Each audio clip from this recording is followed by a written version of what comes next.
sinabi mong malolos, aprobado na syudad pagkat maligsin magsikilos. Mga mamamayan, syempre walang pateka-teka, mga tao ay masipag at walang patenga-tenga. Lugar ng kasaysayan, ito ay kasama malolos, isang syudad at kabisera. Pag sinabing Baraswing, yaw sa utak ay bakas, pagkat dito nanumpa unang pangulo ng Pinas. Establishmento ay kasama, disiplinado mga tao, mas nagana lahat ng barangay o kahit pa mapabaryo. Mababasa mo sa dyaryo, syudad na maunlad, alkalde na agila, tumataas pa ang lipad. Pag dito ka napadpad, ay tiyak walang kaba, mamahalin ka ng malolos kahit tagasan ka pa. Kahit saan ka magpunta, maririnig mo ang malolos. Syudad na matatag at hindi malalaos. Yeah! Malolos! Bayang pinagmamalaki.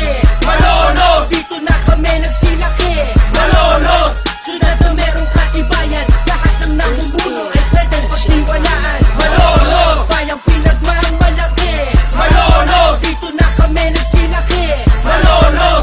Syudad na merong katibayan, lahat ng namumuno ay pwedeng pagtiwalaan. Mga nanunungkulan ay perfectong kombinasyon, maunlad ang malolos pagkat walang korupsyon. Mabilis magsi-aksyon pati buong kapulisan, lalong patas sa kalsada at wala ring kotungan. Lalong walang kulangan, tiwala lang na ibigay. Mapamayaman o mahirap, lahat pantay-pantay, konsihan hanggang alkalde, pagtulong ay likas. Pag ang kote ang humato, laging patas ang batas. Walang kinikilingan at hindi silang sa pera. Mga tao sa malolos, madisiplina at pareha, nagkakain sa isang puso't isang dugo. Tahimik ang buhay at walang panipugo. Ibahin mo Maluleño, subukan kumpara, bukas sa puso ang pagtulong kahit walang kamera. Kabisera ng Bulacan, isang syudad na matatag sa kasaysayan ng Pinas ay kasamang nakalibag. Hey! Malolos! Bayang pinagmamalaki. Malolos! Dito na kami nagsilaki. Malolos! Syudad na merong katibayan, lahat ng namumuno ay pwedeng pagtiwalaan. Malolos! Bayang pinagmamalaki.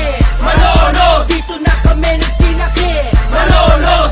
Syudad na merong katibayan, lahat ng namumuno ay pwedeng pagtiwalaan. Akong di at daski, aming tinig ay katibayan na ang ating lungsod ay sadyang makasaysayan. Bayan ng Malolos, isa sa lungsod ng Pilipinas, sa probinsyang Bulacan ay kabiserang lalawigan. Kilala ang Malolos sa pagiging kapital ng unang republika at sentro ng mga kalakal. At alam nyo rin ba na ang ating katedral ay naging tanggapan ng Pangulong General. At sa bayan ng Malolos, malinis ang eleksyon, walang tumatanggap maski 5 proteksyon. At kung may nangangailangan